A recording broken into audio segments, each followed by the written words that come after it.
There are a lot of horror gems out there, many the result of a twisted creative genius with an obsession with the macabre, but others have very real truths surrounding them, such as the ones we've listed for you today. Hey guys, welcome back to Top 5 Scary Videos. I'm your host Lucy McPhee, and today I'm joined by a very special and familiar guest, Kelly Paoli. Say hi, Kelly.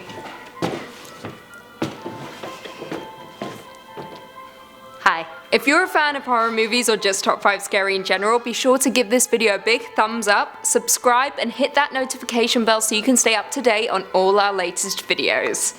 You get there? Right, now that's covered, let's jump into our list of the top 5 scary real-life horror stories that inspired movies. I'll start. In at 5, Open Water. In 1998, an American couple, Tom and Eileen, went scuba diving with a tour group near Australia's Great Barrier Reef. However, they did not return. Nearing the end of the session, the diving company miscounted the number of divers on board, abandoning the couple in the middle of the ocean, only to realize the grave mistake they made 2 days later. By this point, Tom and Eileen were gone, the only remains being a diver's slate with an SOS message that read, Monday, January 26, 1998, 8 AM. To anyone who can help us, we have been abandoned. Please help us. Come to rescue us before we die. Help. Now, the film that this story inspired was the 2003 horror Open Water, directed by Chris Kentis. It follows the same premise, 2 American divers abandoned at sea and forced to survive. Not just the deadly waters, but the creatures within it. If you have a fear of water, open spaces, sharks, or have abandonment issues, I don't recommend you watch this film.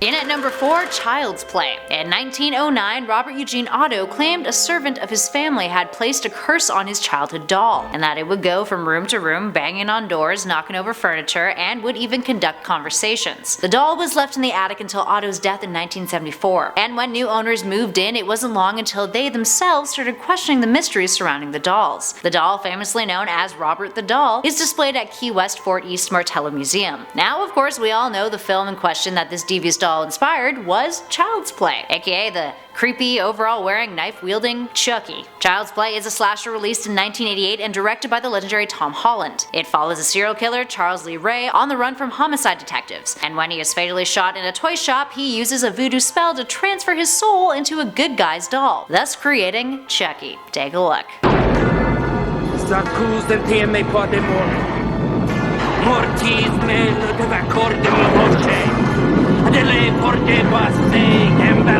In at 3, Psycho. During the late 1950s, a grave robber named Ed Gein killed women and unearthed corpses in Plainfield, Wisconsin. He gained infamy after authorities discovered he was fashioning trophies and keepsakes from the bodies he'd murdered and exhumed. From a wastebasket made of human skin to bowls made of human skulls, his crimes were repugnant. He was found guilty in 1968 and was remanded to a psychiatric facility. He would later die in 1984 from cancer-induced liver failure at the age of 77. Now, there are a handful of films inspired by the crimes of Ed Gein, but the most notable is arguably the 1960s psychological horror, Psycho, directed by Alfred Hitchcock. The film follows Marion Crane, a secretary seeking shelter at a secluded motel, and suffers a grim fate at the hands of a delusional killer, Norman Bates. The film was a trailblazer for the slasher genre, and during its release depicted unprecedented acts of violence and sexuality, because seeing a woman and a man sharing the same bed was completely unfounded, apparently. Anyway, the film went on to be arguably Hitchcock's most successful film, even resulting in 3 sequels, a remake, a made-for-television spin-off, and a prequel television series. Only one of those we're allowed to discuss, the others should be burned and never spoken of again.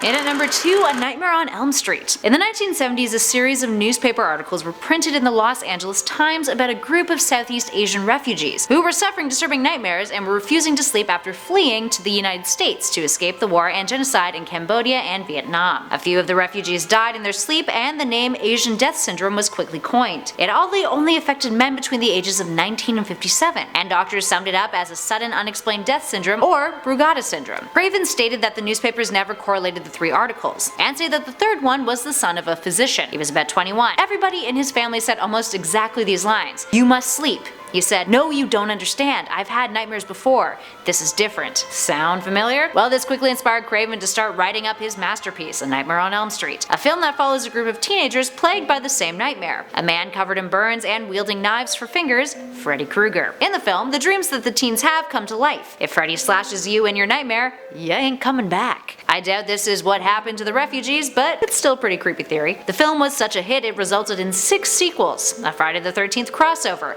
and a 2010 remake of the original, which, just ignore most of those just like the last number and only focus on the first, because that one's the good one.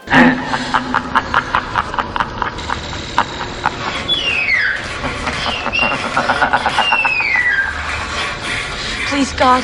This is God. And finally, in at number 1, The Exorcist. In 1949, the Washington Post headlined an article, "Priest Frees Mount Rainier Boy Reportedly Holding Devil's Grip." It went on to detail a rite of exorcism on the boy with the pseudonym Roland Doe. The priests who administered the exorcism reported that the boy spoke in tongues, as well as reported the bed shaking and hovering above the ground. The exorcism was one of only 3 that the Catholic Church officially sanctioned in the United States. William Peter Blatty was inspired by the article. He immediately began to write his novel, and following that, the screenplay for The Exorcist. Ooh. The film itself follows a young girl, Reagan, not to be confused with Ronald Reagan.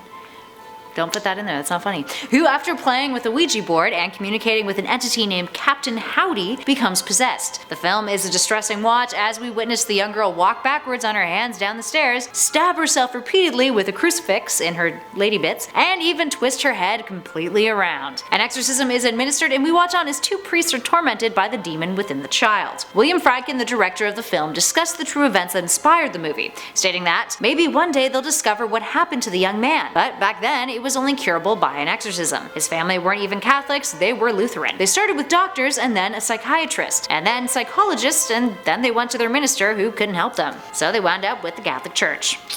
For those who have seen the film, you'll know this is the same journey Reagan goes on, successfully adding to the film's fear factor. When no credible doctor can come up with any feasible explanation, and the only cure is an exorcism, it's a frightening feeling for the audience. It makes it feel like this could happen to anyone.